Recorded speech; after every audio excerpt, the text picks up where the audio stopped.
नमस्कार दोस्तों, मैं भूपेंद्र कुमार सैनी एक बार फिर से आपके अपने YouTube चैनल ज्ञान विविधि संस्कृत में एक बार फिर से स्वागत करता हूं। दोस्तों, राजस्थान के जितने भी जिले थे उनका अध्ययन हम कर रहे थे। इसके तहत हमने कई प्रकार के जिले हैं, जैसे अजमेर है, आपका बाड़मेर है, बांसवाड़ा है, उनको हमने कंप्लीट किया है, 12 को भी हमने कंप्लीट किया है। आज जो अपना जिला रहेगा वो रहेगा भरतपुर जिला। ठीक है,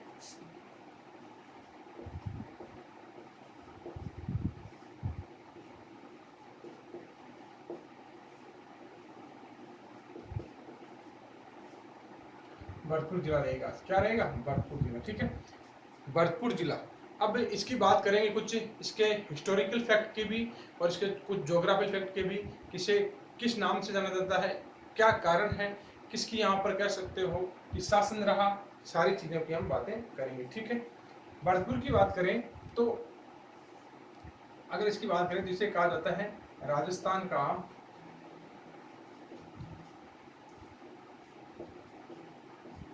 प्रवेश द्वार।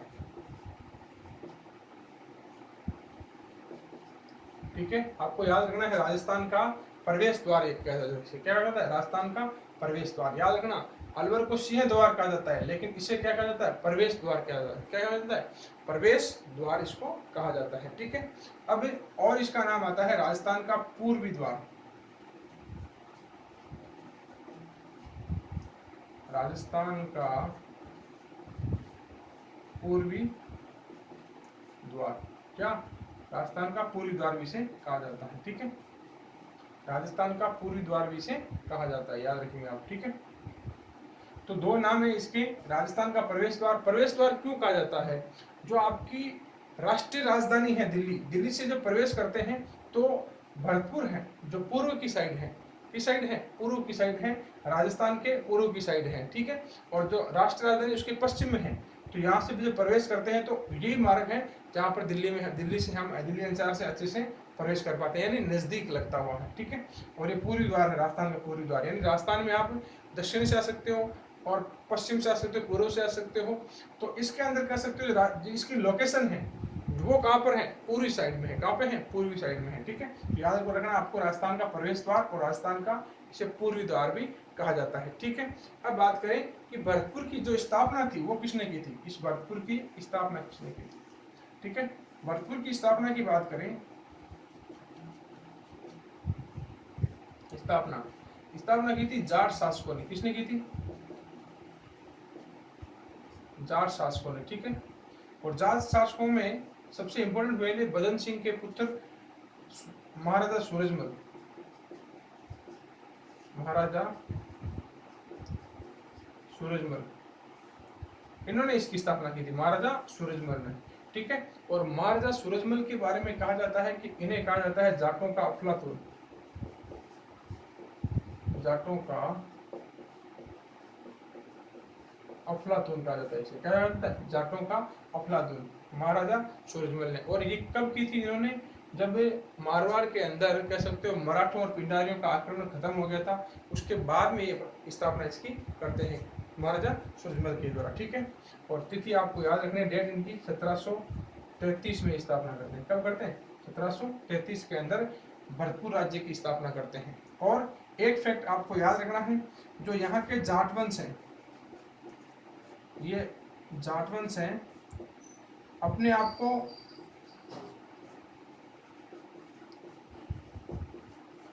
ठीक है भगवान लक्ष्मण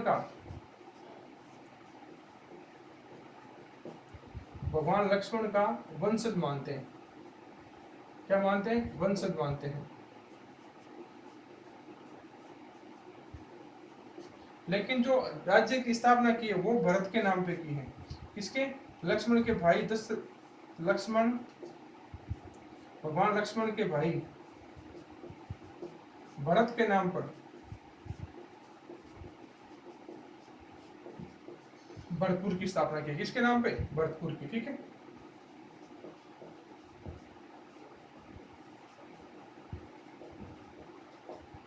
ठीक है, तो ध्यान रखना है आपको कि राजस्थान का इसे प्रवेश द्वार कहा जाता है, राजस्थान का पूर्वी द्वार भी कहा जाता है। स्थापना किसने की थी? जाट शासकों ने। ठीक है। जाट शासकों के अंदर किसने? महाराजा सूरजमल ने। और कब की थी? 1733 में। और महाराजा सूरजमल को कहते हैं हम क्या? जाटों का अफलातून कहते हैं। क्या कहते हैं? जाटों का अफलातून। ठीक है।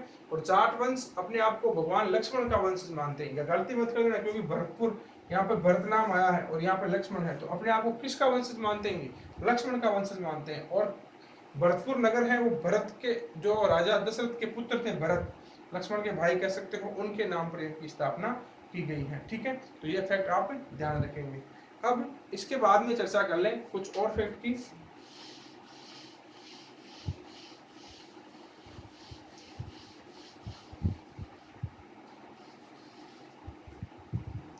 अब बात करें तो भरतपुर की। भरतपुर राज्य का नवीनतम व 7वां संभाग है।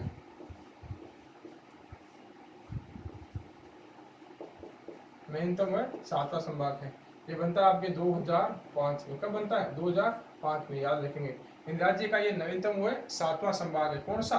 जो भरतपुर है। ठीक है, जयपुर संभाग से अलग होते हैं। ठीक है, तो ये राज्य का नवीनतम व 7वां संभाग है। फिर बात करें तो एनसीआर में शामिल होने वाला, एनसीआर में शामिल राज्य का दूसरा जिला है। ठीक है, एनसीआर में शामिल होने राजस्थान का दूसरा जिला है। कब हुआ था? 2013 के अंदर हुआ था भाई। कब हुआ था? 2013 के अंदर। पहला जिला कौन सा था? अलवर था। पहला कौन सा था? फर्स्ट अलवर था। तो ध्यान रखना दो फैक्ट कि राज्य का नवीनतम व 7वां संभाग बना था ये 2005 के अंदर। ठीक है, और एनसीआर में शामिल हुआ था कब? 2013 के अंदर। कब हुआ था? 2013 के अंदर। ठीक है, अब बात करें तो अलवर हो गया। अलवर हुआ था 2005 के अंदर। अलवर 2005 के अंदर सम्मिलित हुआ था। ठीक है, और ये हुआ 2013 के अंदर। लेकिन एक फैक्ट याद रखना, जो अलवर है ये पूरा का पूरा जिला एनसीआर में आता है, लेकिन भरतपुर के कुछ ही भाग एनसीआर में आते हैं, पूरा भरतपुर नहीं आता है, ध्यान रखना। ठीक है, तो ये हो गई किसकी बात? जो भरतपुर की जो मुख्य बातें हैं उनकी बात हो गई। ठीक है, अब बात करते हैं भरतपुर के अंदर जो जिले के कुल देवता है वो कौन है? जिले के कुल देवता, भरतपुर जिले के कुल देवता, भरतपुर जिले के कुल देवता मैंने बता भी दिया, वापस बता देता हूँ आपको। ये लक्ष्मण को मानते हैं। किसे मानते हैं? भगवान लक्ष्मण को, जो राम के भाई हैं। राम के भाई लक्ष्मण को मानते हैं। भगवान श्री राम के जो भाई हैं उनको मानते हैं। ठीक है, अब ये लक्ष्मण जी हो गए, और जो जाटों के जो कुल देवता हो गए अपने आप के अंदर जिले के हो गए। ठीक है, याद रखना है आपको। अब इसके बाद में बात करते हैं जो प्रमुख मेले हैं वो कौन से पड़ते हैं यहाँ पर। यहाँ पर प्रमुख मेले हैं वो कौन से पड़ते हैं?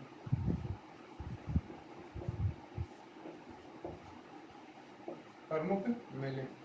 ठीक है, प्रमुख मेलों की चर्चा करें तो इसके अंदर हम पहला मेला पढ़ते हैं बसंती मेला। कौन सा? बसंती पशु मेला। ठीक है, बसंती पशु मेला। ठीक है, आपको इसमें इतना ध्यान करना है कि मेला कब बढ़ता है, ये आपको ध्यान नहीं करनी कब जाता है, इसका स्थान ध्यान रखना है। कौन सा स्थान? भरतपुर के अंदर एक तहसील है रूपवास, यहाँ पर बढ़ता है। कहाँ पर? रूपवास के अंदर बसंती पशु मेला। इसके बाद में दूसरे मेले की बात करते हैं, गंगा दशहरा मेला।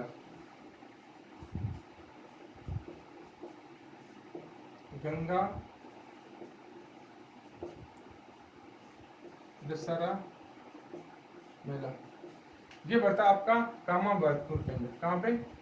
कामा भरतपुर के अंदर है। और कामा का कई बार नाम ये आता है कामवन भी आता है, ध्यान रखना, कन्फ्यूज मत होना। कामवन, ठीक है, और काम्यवन ये भी नाम आता है, काम्यवन भी नाम आता है, तो कन्फ्यूज मत होना। इन ये नाम सारे के सारे एक ही हैं। ठीक है, और ये ध्यान रखना गंगा दशहरा मेला। ठीक है, अगर केवल दशहरे की बात करें, इसकी बात करें दशहरे की, केवल दशहरा मेला, तो ये कोटा का प्रसिद्ध है। कहाँ का प्रसिद्ध है भाई? कोटा का दशहरा। ठीक है, यह आ जाए कि जो दशहरा मेला है, दशहरा मेला है, दशहरा महोत्सव है, दशहरा महोत्सव की बात आ जाए कि दशहरा महोत्सव कहाँ का प्रसिद्ध है? तो ये जयपुर का है। कहाँ का है? जयपुर का, ये ध्यान रखना। दशहरा महोत्सव कहाँ है? जयपुर का। और दशहरा केवल बढ़ता कहाँ है? कोटा के अंदर। और गंगा दशहरा मेला कामा भरतपुर के अंदर है। तो एक फैक्ट के अंदर मैंने 3 फैक्ट आपको याद करवाए, याद रखना है, ठीक है। अब बात करें अगली, तो इसका अगला मेला है जो बजरंग पशु मेला है।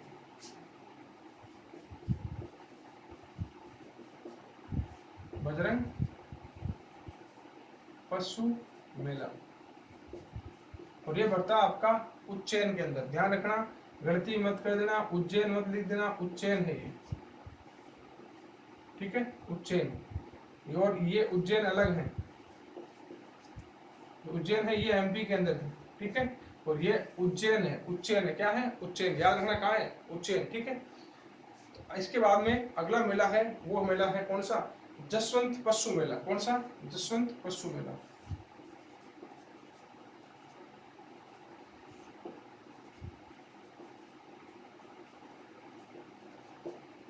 ये भी बढ़ता है भरतपुर में। आपको याद रखना है, जो इनके अंदर कंफ्यूज नहीं होना है, उज्जैन और उज्जैन अलग है, ठीक है। तो ये उज्जैन तो है मध्य प्रदेश के अंदर, जो शिप्रा नदी है उसके किनारे स्थित है। और ये उज्जैन है, च है यहाँ पे, जय है, ध्यान रखना, ठीक है, गलती मत करना भाई, ठीक है। अब जसवंत पशु मेला जो भरतपुर के अंदर पड़ता है। इसके बाद में गरुड़ पशु मेला, इसको मिटा देता हूँ मैं।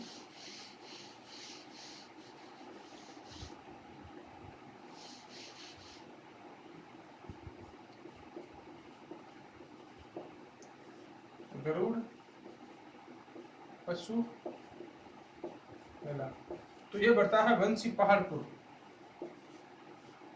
वंशी पहाड़पुर स्थान पे, कहाँ पे पड़ता है? वंशी पहाड़पुर स्थान पर, ध्यान रखना, भरतपुर के अंदर ही है, ठीक है। अगर बात करें अगला मेला, तो भोजन थाली मेला। कौन सा? ये कई बार एग्जाम पूछा जा चुका है भाई। भोजन थाली मेला, कौन सा मेला? भोजन थाली मेला। और इसी का एक नाम है भोजन थाली मेला, या भोजन परिक्रमा मेला, या बारी मेला।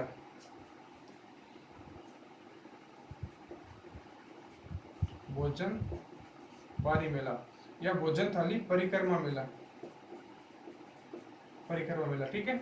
और ये भी ध्यान रखना, कामा भरतपुर में बढ़ता है। कहाँ बढ़ता है? कामा। नाम मैंने बताई थी आपको, काम 1 काम 1 ध्यान रखना है, कामा भरतपुर के अंदर, ठीक है।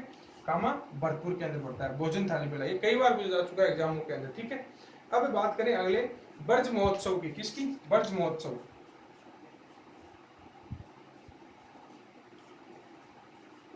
ब्रज महोत्सव, ठीक है। ब्रज महोत्सव, ब्रज अगर देखें तो वो मध्य प्रदेश आपकी यूपी के अंदर, कहाँ पे है? यूपी के अंदर है।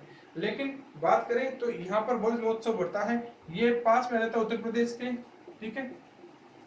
भरतपुर में एक तहसील है डीग, यहाँ पे बढ़ता है। कहाँ पे? डीग के अंदर, ठीक है। तो याद रखना, ब्रज महोत्सव कहाँ का प्रसिद्ध है? भरतपुर डीग का, डीग स्थान है, ठीक है। फिर जवार पशु मेला। कौन सा? जवार पशु मेला।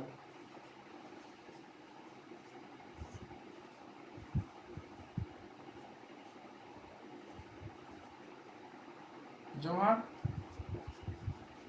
पशु मेला, या इसे कहते हैं जवार पशु मेले को ब्रज योग मेला, ठीक है। ब्रज मेला, तो ये भी कहाँ बढ़ता है? डीग के अंदर। कहाँ बढ़ता है? डीग, भरतपुर के अंदर, ठीक है। तो ये आपके जो प्रमुख मेले थे उनकी चर्चा हमने की है, ठीक है। आप याद रखेंगे, जो गरुड़ पशु मेला है वो कहाँ पे है? बंसी पहाड़पुर में है। जो भोजन थाली मेला है या भोजन बारी या भोजन थाली परिक्रमा, वो कामवन या कामेकवन, भरतपुर के अंदर, ठीक है। फिर जो ब्रज महोत्सव है, वो ब्रज महोत्सव कहाँ आपका? भरतपुर डीग के अंदर, ठीक है। फिर जवार पशु मेला है वो, या ब्रज मेला है वो, कहाँ पे है? डीग के अंदर, ठीक है। अब इसके बाद में चर्चा करेंगे जो अपन प्रमुख जो मंदिर है यहाँ पे, उनकी चर्चा करते हैं, ठीक है।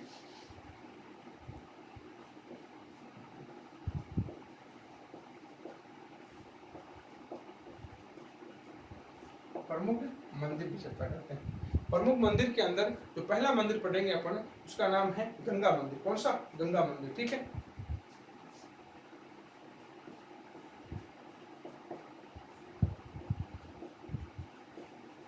गंगा मंदिर, गंगा मंदिर की बात करें तो राजस्थान का ये एकमात्र गंगा मंदिर है, ठीक है। याद रखना, राजस्थान का एकमात्र मंदिर है और ये भरतपुर के अंदर ये, ठीक है, मुख्य भरतपुर के अंदर है।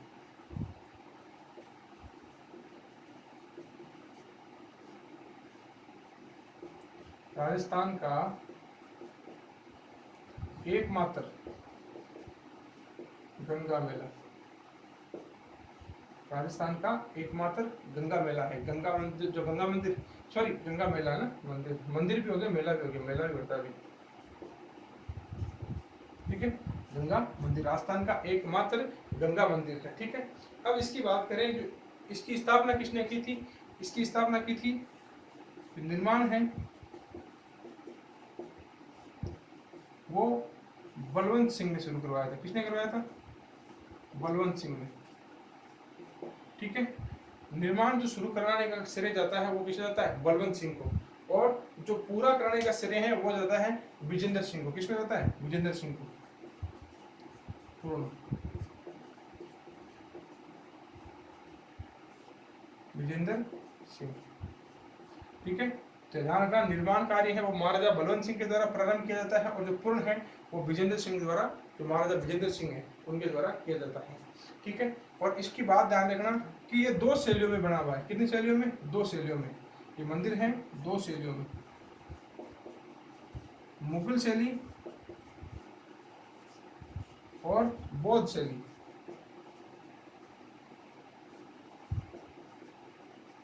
बौद्ध शैली में निर्मित है। इसकी सामने की अगर दरवाजे की बात करें, सामने की जो बिल्डिंग है वो मुगल शैली के अंदर है और बाद की जो पीछे वाली है वो बौद्ध शैली की है। जो आगे की है, जो आगे की बिल्डिंग है वो मुगल शैली की और जो पीछे की है वो बौद्ध शैली की है, ठीक है। तो 2 शैलियों के अंदर बना हुआ ये मंदिर है, ठीक है। और इसकी बात करें कि जो इनके पत्थर हैं, जो पत्थर हैं वो बंसी पहाड़पुर के, बंसी पहाड़पुर के लाल पत्थरों से बना हुआ है। बंसी पहाड़पुर के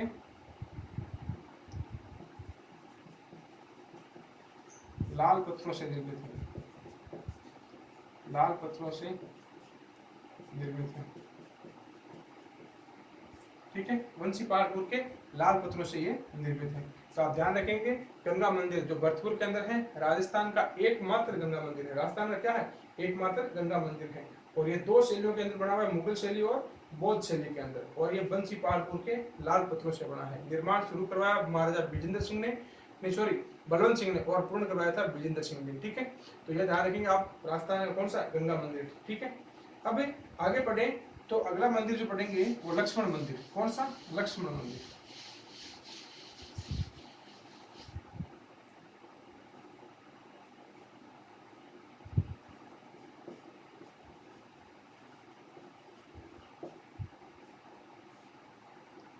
लक्ष्मण मंदिर,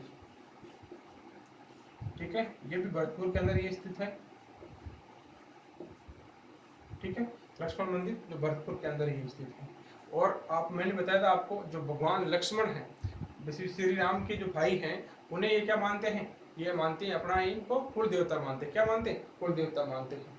इनकी बात करें तो इनको महाराजा बलदेव सिंह ने शुरू करवाया था। इस मंदिर का निर्माण बलदेव सिंह ने शुरू किया। महाराजा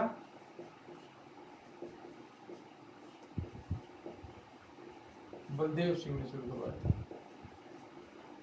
ठीक है। और जो पूर्ण कराने का कार्य है, जो पूर्ण है वो महाराजा बलवंत सिंह ने करवाया था। महाराजा बलवंत सिंह ने, ठीक है, ध्यान रखेंगे। तो इसका निर्माण कार्य शुरू करवाया वो महाराजा बलदेव सिंह ने करवाया और जो पूर्ण है वो महाराजा बलवंत सिंह ने करवाया, ठीक है। और इसकी फैक्ट याद रखेंगे आप, राजस्थान में एकमात्र लक्ष्मण मंदिर है। राजस्थान में एकमात्र लक्ष्मण मंदिर है। राजस्थान में एकमात्र लक्ष्मण मंदिर है। तो ध्यान रखना, जो लक्ष्मण मंदिर है, जो भरतपुर के जाट राजवंश है, इन्हें अपना क्या मानते हैं? कुल देवता मानते हैं। और भरतपुर जिले के ही क्या है ये? कुल देवता हैं, ठीक है। और निर्माण है महाराजा बलदेव सिंह के द्वारा शुरू किया गया और पूर्ण है महाराजा बलवंत सिंह के द्वारा किया गया। राजस्थान में एकमात्र लक्ष्मण मंदिर है, ठीक है। तो ये आपके लक्ष्मण मंदिर, ठीक है। अब इसके आगे बढ़ते हैं अपन दूसरा मंदिर, जिसका नाम है आपके उषा मंदिर, ठीक है।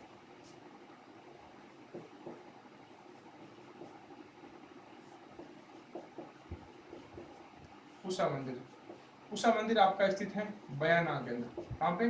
बयाना भरतपुर, ठीक है। उषा मंदिर बयाना भरतपुर। उषा मंदिर की बात करें तो ये भगवान श्री कृष्ण के पौत्र अनिरुद्ध की रानी उषा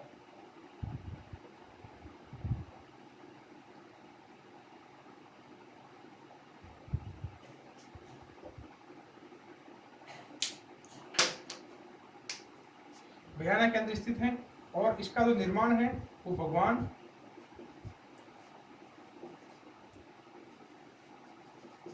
श्री कृष्ण के पौत्र यानी पोते भगवान श्री कृष्ण के पौत्र अनिरुद्ध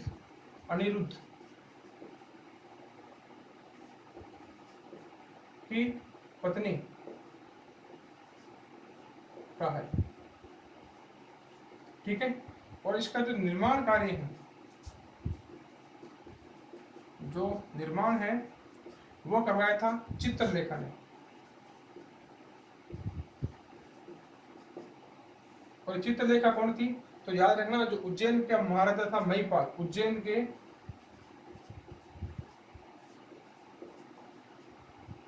के शासक महिपाल की पत्नी थी।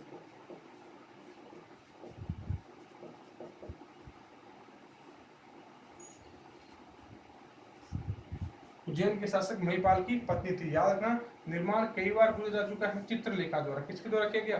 चित्रलेखा द्वारा। उषा मंदिर, ठीक है। नाम याद रखना आप, इसका नाम क्या है? उषा मंदिर, जो कहाँ पे स्थित है? बयाना भरतपुर के अंदर है, ठीक है। और कहा जाता है कि मुगल काल में इसे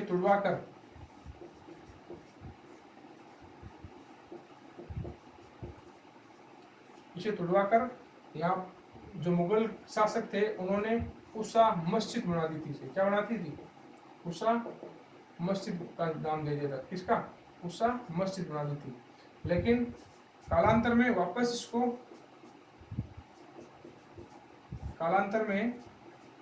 पुनः मंदिर का रूप दे दिया गया, मंदिर बना दिया गया, ठीक है, बना दिया गया है, ठीक है। तो यहाँ पे आपको 2 या 3 फैक्ट याद रखने हैं कि उषा मंदिर है कहाँ पे? बयाना भरतपुर के अंदर है। कहाँ पे? बयाना भरतपुर के अंदर। फिर ये किसका मंदिर है? भगवान श्री कृष्ण के पुत्र अनिरुद्ध की जो पत्नी है उनका ये मंदिर है। और निर्माण किसने करवाया? चित्रलेखा ने द्वारा, ठीक है। ये नहीं बुझाएगा कौन थी चित्रलेखा, ठीक है। मुगल काल के अंदर इसे तुड़वाकर उषा मस्जिद का रूप दे दिया गया, लेकिन पुनः जार शासकों ने इसको तुड़वाकर मस्जिद को फिर से मंदिर का रूप दे दिया था, ठीक है। तो ये फैक्ट आप याद रखेंगे, ठीक है। इसके बाद में पढ़ेंगे अगली जामा मस्जिद। मंदिर अपने होते हैं लगभग पूर्ण, मुख्य मंदिर पढ़ रहे हैं, ऐसे तो मंदिर बहुत सारे हैं यहाँ पे, ठीक है। अगले पढ़ेंगे अपन जामा मस्जिद।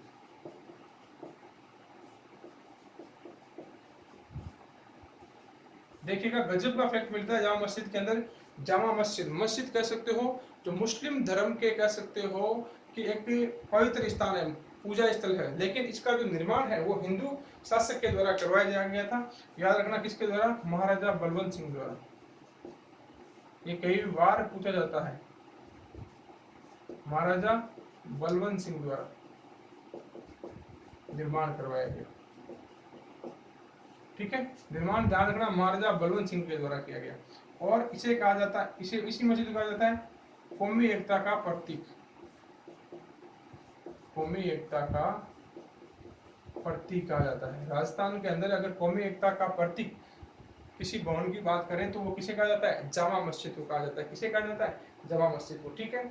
जो इसका प्रवेश द्वार है, जो इस मस्जिद का प्रवेश द्वार है उसकी बात करें,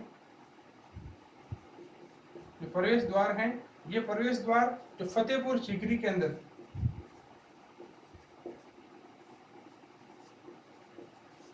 फतेहपुर सीकरी का जो बुलंद दरवाजा है उसके समान है। फतेहपुर सीकरी के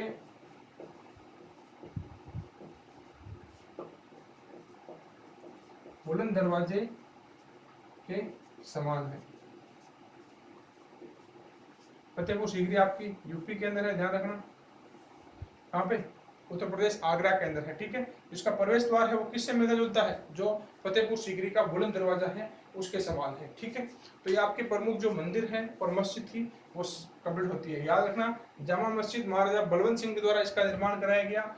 याद इंपोर्टेंट रखना, मुस्लिम धर्म का एक प्रमुख स्थान है, लेकिन निर्माण एक हिंदू शासक द्वारा किया गया है और कौमी एकता का प्रतीक है। और इसका प्रवेश द्वार है फतेहपुर सीकरी के बुलंद दरवाजे के समान है। ठीक है, अब इसके अंदर जो महत्वपूर्ण पर्यटन स्थल हैं उनके बारे में चर्चा करते हैं। जो इसके अंदर मुख्य पर्यटन स्थल हैं उनकी चर्चा करते हैं। ठीक है,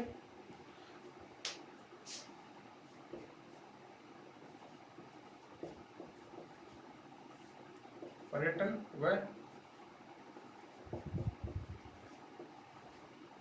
दर्शनीय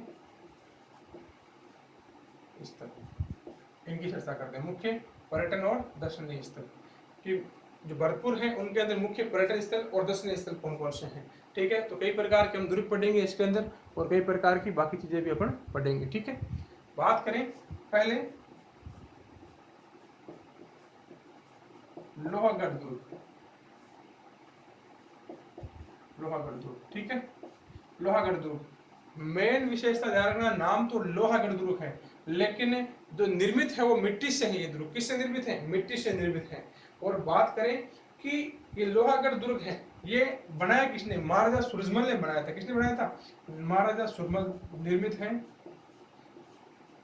पहली बात मिट्टी से, किससे है? मिट्टी से बना हुआ है। ठीक है, जो इसका निर्माण है वो किसने करवाया? वो निर्माण है वो करवाया था महाराजा सूरजमल ने। महाराजा सूरजमल द्वारा। ठीक है, महाराजा सूरजमल द्वारा करवाया गया। नाम लोहागढ़ दुर्ग है, लेकिन इसका भी कारण बताऊंगा आपको कि लोहागढ़ दुर्ग क्यों कहा जाता है। लेकिन जो निर्माण जो बना हुआ है मिट्टी से बना हुआ है। किससे बना हुआ है? मिट्टी से बना हुआ है। राजस्थान का कहते हैं एकमात्र दुर्ग जो मिट्टी से बना हुआ है। ठीक है, अब इसकी बाद में बात करें कि ये पारिक दुर्ग की श्रेणी में आता है और ये 1773 के अंदर बनाया गया था। 1773-74 के अंदर। ठीक है, याद रखेंगे कब बनाया गया? 1773-74 के अंदर इसको बनाया गया। सॉरी 33-34 के अंदर इसको बनाया गया था। ठीक है, अब ये पारिक दुर्ग की श्रेणी में आता है। किसकी श्रेणी में? पारिक दुर्ग की श्रेणी में। पारिक दुर्ग की श्रेणी में यानी खाई है, इसके आसपास क्या है? खाई है, चारों ओर क्या है? खाई है। और इसके अंदर कह सकते हो इसके चारों ओर पानी बढ़ता है। क्या बढ़ता है? पानी। पानी किससे बढ़ता है? जो सुजान सागर झील है, सुजान नहर है, इससे इसका पानी आता है। कहां पे आता है? सुजान नहर। ठीक है, जो जल है वो सुजान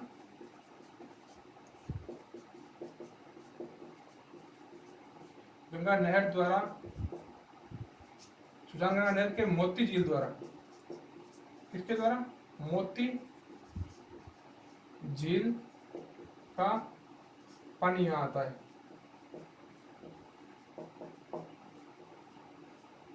ठीक है, तो सुजान जो गंगा नहर है उसकी मोती झील का पानी इसके अंदर आता है। तो ध्यान रखना, सुजान नहर और मोती झील का संबंध अगर पूछे जाए किस दुर्ग से है तो वो लोहागढ़ दुर्ग से है। किसे? लोहागढ़ दुर्ग से है। ठीक है, अब बात करें कि जो इसका लोहागढ़ दुर्ग क्यों नाम दिया गया, तो ध्यान रखना जो इसका प्रवेश द्वार है,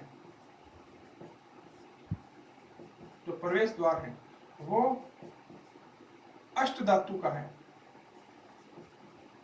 अष्ट धातु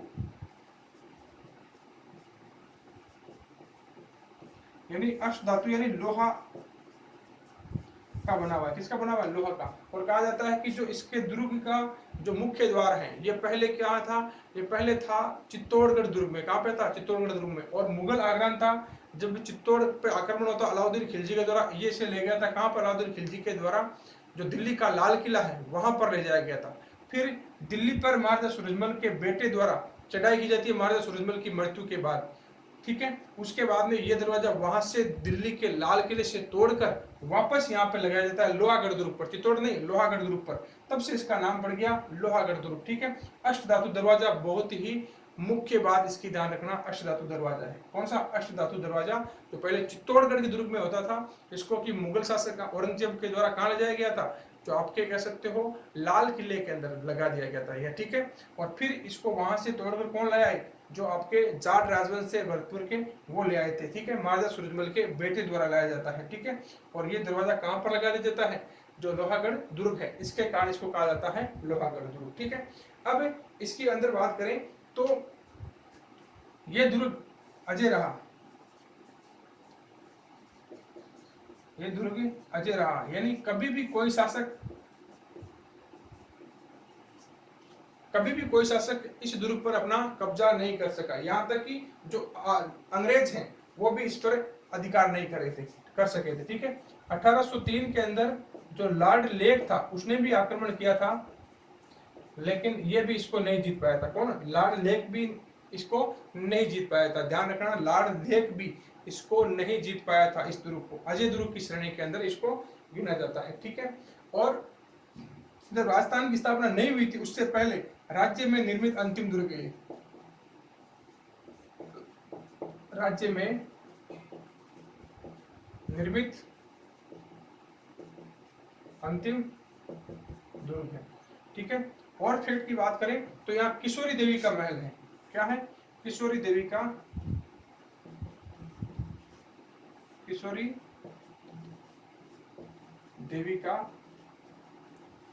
महल है। क्या है? किशोरी देवी का महल है। तो याद रखना आपको, जो प्रमुख दुर्ग था, मैंने कहा था जिलों के अंदर आपको लगभग चीजें क्लियर करने को मिलेगी, ठीक है। लोहागढ़ दुर्ग बना किससे है भाई? मिट्टी से बना है लोहागढ़ दुर्ग, भरतपुर के अंदर ही है, ठीक है। और निर्माण है महाराजा सूरजमल के द्वारा 1733-34 ईस्वी के अंदर कराया गया, ठीक है। फिर ये किस श्रेणी के अंदर आता है? पारिक दुर्ग की श्रेणी के अंदर, ठीक है। शुक्र नीति के अंदर 9 प्रकार की श्रेणियां बताई है, ठीक है। जो शुक्र है, आचार्य शुक्र है, उनके द्वारा 9 श्रेणियां बताई, उनके अंदर पारिक श्रेणी है। कौन सी? पारिक श्रेणी।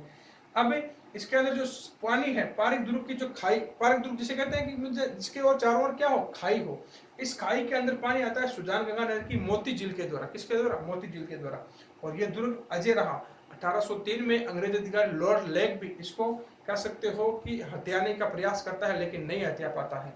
फिर और राज्य के अंदर यह निर्मित अंतिम दुर्ग है। जब राजस्थान की स्थापना नहीं हुई थी 1956 से पहले की बात करें, ठीक है। फिर बात करें आजादी से पहले की बात कर सकते हो। फिर इस जो दुर्ग का प्रवेश द्वार है वो अष्ट धातु का है, क्योंकि जो चित्तौड़गढ़ के किले का दरवाजा मुगल ले गए थे लाल किले में, उसको वापस जाट राजवंशों ने लाया था यहाँ पर, और जिसके कारण इस दुर्ग को कहा जाता है लोहागढ़ दुर्ग, ठीक है। फिर रानी किशोरी देवी का महल भी इसी दुर्ग के अंदर है, ठीक है। तो दोस्तों ये आपका जो प्रमुख पर्यटन स्थल था इसके अंदर लोहागढ़ दुर्ग, उसकी चर्चा हमने की है। बाकी जो पर्यटन स्थल है उनकी चर्चा करेंगे हम नेक्स्ट पार्ट के अंदर। तो आपको ये वीडियो अच्छा लगे तो वीडियो को ज़्यादा से ज़्यादा आप लाइक करें और ज़्यादा से ज़्यादा शेयर करें और ज़्यादा से ज़्यादा चैनल को सब्सक्राइब करें। धन्यवाद दोस्तों।